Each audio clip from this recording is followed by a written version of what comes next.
In this video, I will show you how to use the Remix debugger. For this demo, we will use this smart contract. It has 3 integer variables and 2 functions that update these variables. Let's compile this contract. We go to the Compile tab and we click on this button. Next, we are going to the Deploy tab. We deploy the smart contract and we execute the foo function. In the terminal next to each transaction, you can see a debug button. This is how you can trigger the debugger. So let's debug the transaction where we executed the foo function. It's going to open the debugger panel on the left. Here you can see the current function being executed.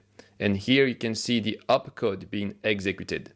This slider allows you to navigate through the transaction execution. For example, if I move the slider, you can see that the opcode changed. Next to some opcodes, there are some line numbers. These correspond to the line number of the Solidity code. Some opcodes don't have line numbers. That's because the Solidity compiler creates some boilerplate code.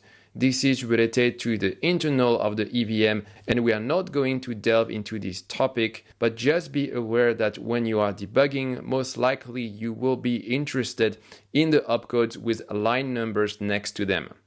You can also use these buttons to navigate the transaction. There are 2 types of buttons.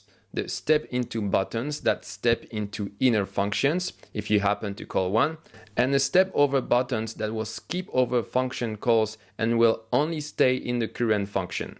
For example, if we use the step into button, we will start in foo, then we will step into bar, then go back to foo. But if we rewind and we use the step over buttons, it will just stay in the foo function and skip bar. For the next demo, we will use this other smart contract. It has a single integer variable and a function to decrement this variable. Let's compile this contract. Next, we are going to the Deploy tab. We deploy the contract. We execute the decrement function. And when I get the value of the counter variable, I'm very surprised to find that it's a huge number instead of -1. So let's use the debugger to find out what happened. In the terminal, let's click on the debug button for this transaction where we call the decrement function. In the debugger, we can inspect the local variables like new counter, and you can also inspect the state variables like counter. At the beginning, new counter is equal to 0, but after this part is executed, it changed to a very large number. And if you keep going, at some point, counter is going to be updated to this very large number. The opcode executed to update counter is ssstore. If you scroll down, you will see the arguments given to ssstore.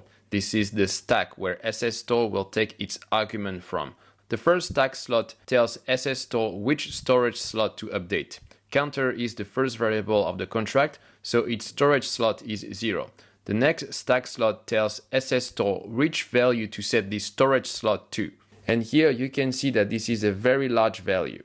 It's the largest value that can be represented in a uint. What happened here is an underflow. At this line, we try to subtract -1 from 0, but uint cannot be negative. As a result, Solidity wrapped around the range and returned the largest number that can be represented by a uint.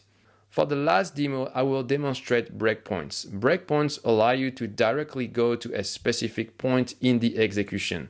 This is very useful if you have a complex function, but you are only interested in a specific part. This is the smart contract for this demo. We have some integer variables and a function that updates the value of these variables. Let's compile this contract. Then let's deploy it. Let's execute the foo function and let's start the debugger. And we're going to put a breakpoint at this line. Now let's click on this button and it's going to skip to this breakpoint. And you can also go back to a previous breakpoint with this other button. Before we finish this video, I want to show you the rest of the UI of the debugger. If you scroll down, you can see the memory. Here you can see the call data, which tells you which function was called in the transaction and with which argument. And here you can see the global variables like block.timestamp. Now you know how to use the Remix debugger. That's it for this video.